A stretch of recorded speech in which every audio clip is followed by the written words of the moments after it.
ہمارے حضرت کا خطبات فقیر انسائکلوپیڈیا ہے کہ کوئی شاید ہی کوئی موضوع چھوڑاؤ، اور کئی اہم موضوعات پر تو پوری کتاب لکھ دی ہے، نماز کے اسرار و رموز، اس کو پڑھو، حضوری خشوع و خضوع پیدا کرنے کے طریقے اس میں لکھے ہوئے۔ اس میں ایک نقطہ یہ ہے کہ جتنا وضو کامل ہوگا اتنی تمہاری نماز کامل ہوگی، وضو صحیح نہیں ہوگا نماز صحیح نہیں ہوگی،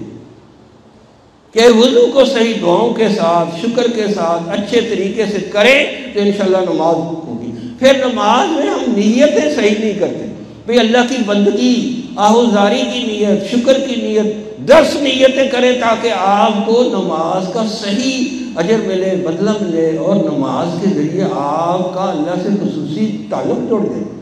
یہ نماز بندے کا اللہ سے خصوصی محبت کا تعلق جوڑتی ہے۔ اس لیے حضرت امام ربانی رضی اللہ عنہ نے لکھا ہے اگر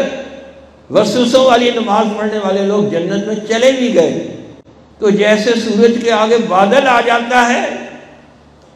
تو وہ سورج صحیح نظر نہیں آتا، پر وہ اسی طرح وسوسے بندے کے قیامت والے دن اللہ کے چہرے کے آگے آ جائیں گے اور اللہ کا دیدار صحیح نہیں ہوگا۔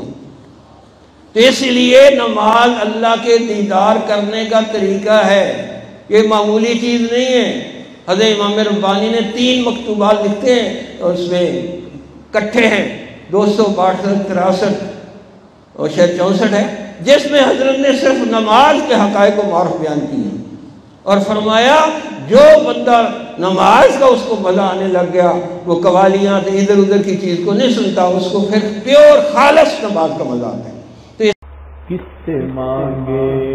کہاں جائیں، کس سے